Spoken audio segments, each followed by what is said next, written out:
She worked hard, she studied, she built something steady in a world that promised nothing, and instead of pride, she was met with suspicion, not from strangers, from the man beside her. In many Caribbean households, ambition in a woman is still treated like a warning sign. Too independent, too confident, too sure of herself. Those words are not observations, they are alarms. They signal fear, fear of displacement, fear of irrelevance, fear that the old rules no longer apply. Our history trained men to be providers at all costs. It trained women to survive no matter what. When those two paths collide in modern life, love becomes a battlefield. Success becomes a threat. Affection becomes conditional. This episode is not about blaming men or praising women.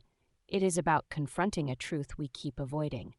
When power shifts, insecurity speaks, and sometimes it speaks loudest in the places that are supposed to feel like home. Chapter 1. Setup and Stakes. When roles break before people do, long before the phrase "you too independent" ever left a man's mouth, the ground beneath Caribbean masculinity was already unstable.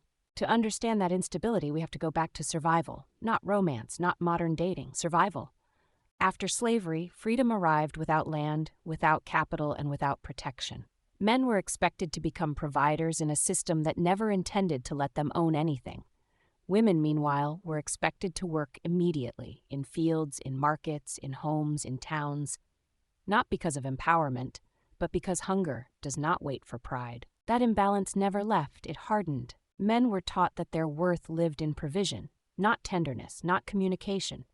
Provision, bring money, bring food, bring authority. If you fail there, you fail as a man. That lesson was passed down without question, even as the economic reality changed around it. Women were taught something different. They were taught that survival comes first. If a man can provide, good. If he cannot, adapt, sell, clean, teach, trade, leave if necessary, endure if possible. Do not starve, waiting for someone else to become ready. This was not ideology. This was inheritance. By the mid-20th century, the cracks started to show. Education expanded across the Caribbean. Girls stayed in school longer. Boys left earlier. Some chased work. Others drifted. The numbers did not make noise at first, but they told a quiet story.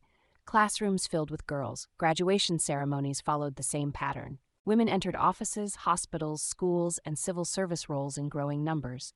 Men remained dominant in physical labor, transport, and trades, but those sectors began to shrink or stagnate. Wages flattened. Stability disappeared. The provider role started slipping, but the expectation never adjusted. Inside homes, something subtle happened. Women began carrying more of the financial weight, sometimes half, sometimes most, sometimes all. But the language inside relationships did not change to match that reality. Men were still expected to lead, women were still expected to defer.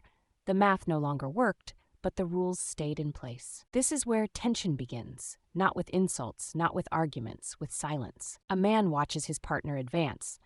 Promotions, certificates, confidence. Her world expands, his feels smaller, not because she did anything wrong, but because he was never taught how to exist outside one narrow definition of worth.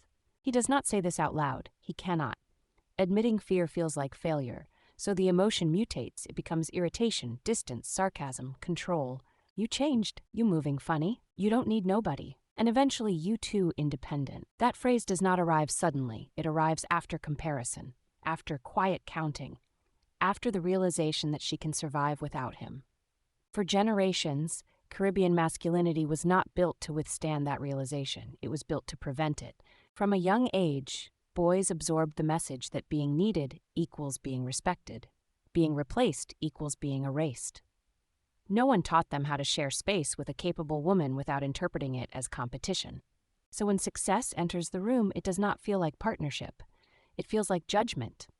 Women feel this shift before it is spoken. The tone changes. Support becomes conditional. Pride turns into pressure.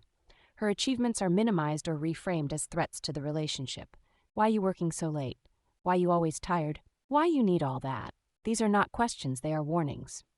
Inside many relationships, independence becomes something to manage rather than celebrate. A woman learns that peace often requires shrinking, choosing words carefully, avoiding topics, softening success so it does not bruise someone else's identity. This is not love, it is negotiation under tension, and it is rooted in history, not personality. We have to be clear here. This is not about bad men. This is about men carrying a role that no longer fits the economy, the household, or reality. A role that was never designed to evolve. When the provider role collapses, two things can happen. Identity can expand, or control can tighten. Too often, control wins. Control shows up as criticism, emotional withdrawal, financial resentment, undermining, sometimes cheating, sometimes silence, sometimes outright hostility. Not because a woman is ambitious, but because ambition exposes insecurity that was never addressed. Our history did not teach men how to rebuild identity. It taught them how to perform it loudly, rigidly, publicly. So when performance fails, panic follows. At the same time, women are told conflicting stories. Be educated, but not intimidating. Be successful, but not threatening. Be independent, but not alone. Carry the household, but do not embarrass the man beside you. This contradiction creates exhaustion and resentment. By the time the words "you too independent" are spoken, the relationship is already strained. That sentence is not the beginning of the problem. It is the confession. It says, "I no longer know where I fit." It says, "Your growth makes my role unclear." It says, "I was promised authority, and now I feel optional." This chapter is not about assigning blame. It is about recognizing pressure points created by history and left unresolved. Because when roles break before people do, relationships become the battlefield where unfinished identity fights for survival. And once independence is seen as danger instead of dignity, the home stops being a refuge. It becomes a test, and that test is only just beginning. Chapter 2, Escalation and Reversal. When insecurity learns how to speak, the shift does not announce itself with shouting. It creeps in through tone. By the time insecurity becomes visible, it has already been rehearsed in silence. A man notices the change in balance, not just money, decision-making, confidence, social respect. His partner's voice carries weight outside the home now. People listen to her, rely on her, sometimes more than they rely on him. He feels this long before he names it. In earlier generations, a man's authority rarely needed explanation. It was assumed he worked, he earned, he led. Even when women contributed heavily, the story still centered the man. That story protected fragile egos and kept order in households shaped by scarcity. But modern life does not protect that story. Across the late 20th and early 21st century, economic shifts hit traditional male labor hard. Manufacturing declined, agricultural work shrank, informal labor became unstable. Meanwhile, service sectors expanded. Education mattered more, credentials mattered more. Women adapted faster, not because they were favored, but because survival taught them flexibility. This created a reversal that many men were never prepared for. A woman earning more does not just change the budget, it changes how power moves. Who decides, who negotiates, who leaves if things collapse. That reality sits heavy in a culture where masculinity was tied to being indispensable. So insecurity learns to speak in coded language. You acting different. You don't listen like before. You don't respect me. Respect becomes the key word. But respect is rarely defined. It floats, it shifts. It usually means control without resistance. When a woman questions decisions, sets boundaries, or prioritizes her goals, insecurity reframes it as disrespect. Not because it is, but because disagreement threatens authority that was never earned through partnership. This is where behavior changes, support becomes selective, praise disappears. Achievements are met with jokes or silence. If she succeeds at work, he reminds her of what she neglects at home. If she advances socially, he questions her loyalty. If she becomes financially stable, he accuses her of not needing him. Needing becomes currency. In some relationships, men respond by withdrawing emotionally. Conversations shorten, affection fades, presence becomes mechanical.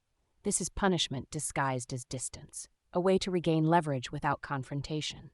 In others, control tightens, questions multiply, schedules are monitored, independence is framed as selfishness. The message is clear: your growth must be managed. Cheating sometimes enters here, not always for desire, but for validation. A man seeks spaces where he still feels dominant, where admiration is easy and unearned, where his partner's success does not follow him into the room. This is not about morality, it is about identity collapse. Our history did not give men tools for emotional literacy. It gave them authority scripts. When those scripts fail, men are left improvising with fear. Meanwhile, women experience the reversal differently. At first, many try to compensate. They downplay achievements. They reassure. They shrink. They say things like, I couldn't do this without you, even when that is no longer true. They manage egos because peace feels easier than confrontation. But managing someone else's insecurity has a cost. Women begin editing themselves. They stop sharing good news, they delay opportunities, they choose stability over growth. Not because they want to, but because success now carries consequences at home. This is how ambition becomes a threat, not because it harms the relationship, but because it exposes an imbalance no one wants to address. Language becomes sharper, arguments circle the same themes: time, money, respect, control, but the real issue stays buried. Fear of being unnecessary. Men rarely say this out loud. They were not taught how. Instead, they accuse, "You think you better than me? You don't need nobody. You acting like a man." That last one cuts deep. It reveals how rigid the definition of masculinity remains: leadership, confidence, independence. These traits are still coded as male territory. When women occupy them, it feels like trespassing. So backlash grows. Some men attempt to reclaim authority through dominance, raised voices, financial restrictions, emotional intimidation. This is not strength. It is desperation dressed as tradition. Others disengage entirely. They let relationships decay rather than adapt. They retreat into nostalgia, stories about how things used to be, how women were softer, more respectful, easier to manage. This nostalgia ignores history. Caribbean women were never soft. They were resilient because they had to be. The difference now is visibility. Their strength is public, documented, undeniable. And that visibility leaves no place to hide insecurity. Communities feel this tension beyond individual relationships. Conversations shift: radio talk, social gatherings, online debates. The phrase "you too independent" becomes common, a warning passed between men, a criticism passed to women. It becomes shorthand for anxiety. Do not grow too much. Do not outrun the men around you. Do not make them uncomfortable. This pressure reinforces cycles. Boys watch men struggle with irrelevance and learn avoidance instead of adaptation. Girls watch women punished for ambition and learn caution instead of confidence. The reversal is complete. What was once survival for women is now framed as rebellion. What was once authority for men is now fragile and defensive. This chapter is the breaking point, the moment where relationships either transform or fracture, because the question is no longer whether women will continue to advance. That has already happened. The real question is whether men will redefine themselves or cling to a collapsing role until it takes everything with it. And in that tension, love stops being the focus. Control takes the wheel, and the cost is about to surface. Chapter 3. Consequences and Legacy. What survives after the role breaks? When insecurity is left unchecked, it does not stay contained inside arguments.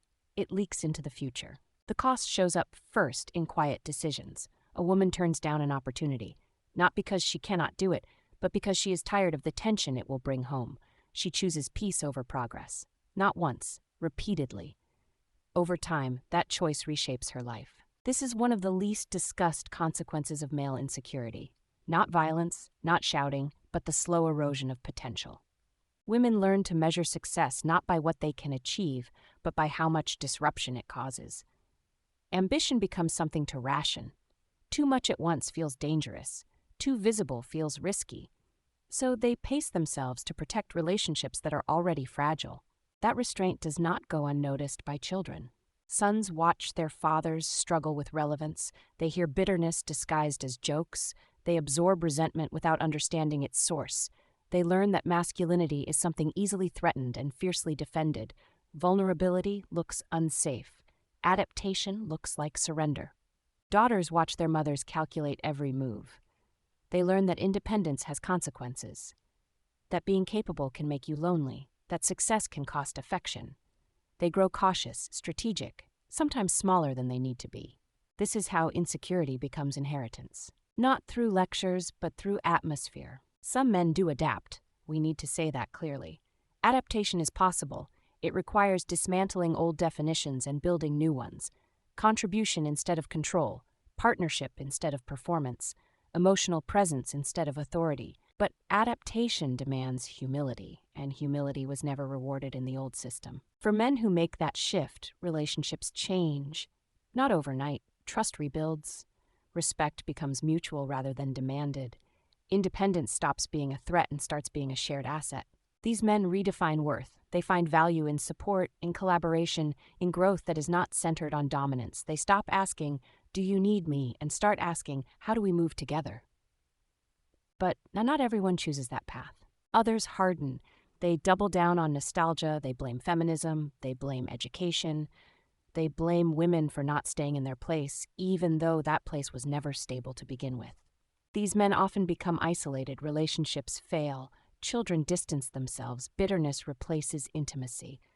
The role they fought to protect leaves them alone anyway. Communities reflect this divide. You can hear it in conversations.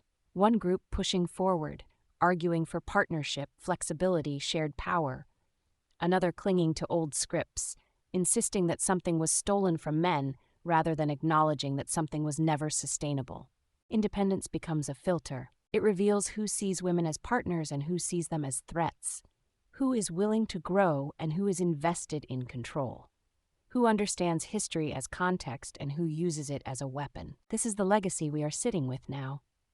Our history created women who know how to survive without permission. It created men who were promised authority but not taught adaptation. That mismatch is not accidental. It is the result of systems built on extraction, hierarchy, and control. But history does not get the final word. Choice does. Men today are not responsible for the system that shaped these roles, but they are responsible for what they do with the inheritance. Ignoring it does not make it disappear. Fighting it only deepens the damage. The phrase "you too independent" is not a diagnosis of women. It is a confession from men who feel left behind by change. The danger is not independence. The danger is refusing to evolve. Relationships cannot survive when equality is treated as optional. Love cannot thrive when one person's growth threatens the other's identity.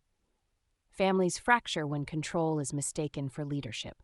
If we are honest, this moment demands more than blame. It demands reconstruction. We have to teach boys that worth is not fragile, that partnership does not erase masculinity, that being needed is not the same as being valued, that identity can expand without collapsing. We have to teach girls that ambition does not require apology, that independence is not loneliness, that shrinking is not peace. Our history explains how we got here. It does not excuse staying here. The question now is simple, even if the work is not. Will we raise a generation that sees equality as a threat or as a foundation? Because the future of relationships in our communities will not be decided by who earns more or who leads louder. It will be decided by who is willing to grow when the old roles no longer work. And history is watching what we choose next.